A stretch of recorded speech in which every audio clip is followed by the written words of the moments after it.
ఎందుకండి free bus వద్దే వద్దు. బస్సులు తగ్గించిండు, ఫ్రీ బస్సు పెట్టిండు, బస్సులు తగ్గించిండు. ఎంత కొట్టుకొని వస్తున్నాం తెలుసా? 2 గంటలకు ఒక బస్సు వస్తే మెట్ల మీద నిలబడుతున్నాం బస్సుకు. నువ్వు ఎందుకు ఇచ్చి వేస్ట్ అసలు.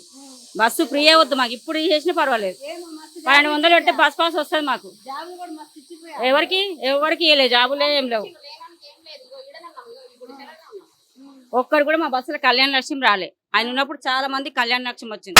నువ్వు శ్రీమంతాలు చేసి ఎందుకు వేస్ట్? కన్నాక నువ్వు పైసలు ఇయ్యి, అప్పుడు బాలంతా ఖర్చు ఉంటుంది.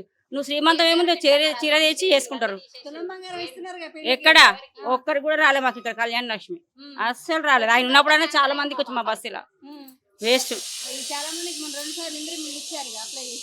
అవి ఆయన ఇచ్చినయే ఇచ్చిండు, ఈయన కొత్త ఏడు ఇచ్చిండు.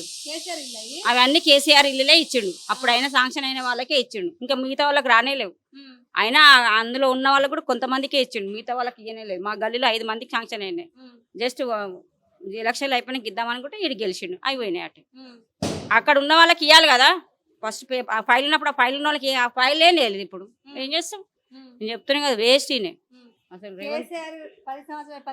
మంచిగా ఉంది, హ్యాపీగా ఉన్నాం. వాటర్ అయితే సూపర్ వాటర్ ఉండే మా బస్తీకి. ఆయన వచ్చిండు, మాకు డిసెంబర్ నుంచి వాటరే లేవు. వాటరే ఇప్పుడు నీళ్ళే లేవు, అడుకొచ్చుకొని పోసుకుంటున్నాం క్యాన్లలో. కరెంట్ ఫ్రీ ఇచ్చినప్పుడు ఫ్రీ వచ్చింది, అది వచ్చిన వాళ్ళకి వచ్చింది లేదు, వస్తుంది మెల్లగా, దాంట్లో ఏమీ లేదు. మన 40 బిల్లు ఎందుకు కట్టమంటుండే? ఆయన ఫ్రీ వచ్చినాక నీళ్ళు. వాటర్ బిల్లు ఎందుకు కట్టాలి మేము? ఆయన ఫ్రీ ఇచ్చినప్పుడు ఈయన ఎందుకు కట్టమంటుండే? అంటే ప్రభుత్వానికి మంచి చేస్తుండా, ప్రజలకు చెడు చేస్తుండే? మీరే ఆలోచించండి.